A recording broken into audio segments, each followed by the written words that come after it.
আমরা যারা মধ্যবিত্ত পরিবারের থেকে বিলং করি, ছোট থেকে এটা শুনে আসি যে প্রথমে মাধ্যমিক পাস, তারপর উচ্চ মাধ্যমিক পাস, তারপর কলেজ পাস করে চাকরি এবং লাইফ সেট।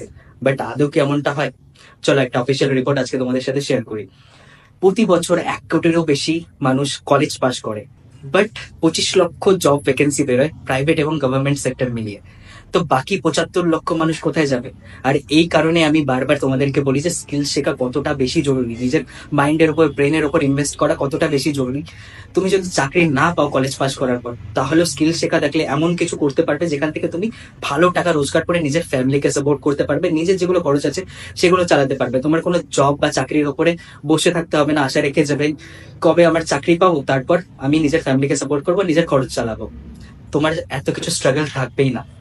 আমরা যারা মধ্যবিত্ত পরিবারের থেকে বিলং করি, ছোট থেকে এটা শুনে আসি যে প্রথমে মাধ্যমিক পাস, তারপর উচ্চ মাধ্যমিক পাস, তারপর কলেজ পাস করে চাকরি এবং লাইফ সেট। বাট আদৌ কি এমনটা হয়? চলো একটা অফিসিয়াল রিপোর্ট আজকে তোমাদের সাথে শেয়ার করি।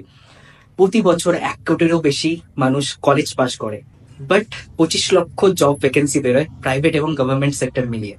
তো বাকি 75 লক্ষ মানুষ কোথায় যাবে? আর এই কারণে আমি বারবার তোমাদেরকে বলি যে স্কিল শেখা কতটা বেশি জরুরি, নিজের মাইন্ডের উপর, ব্রেনের উপর ইনভেস্ট করা কতটা বেশি জরুরি।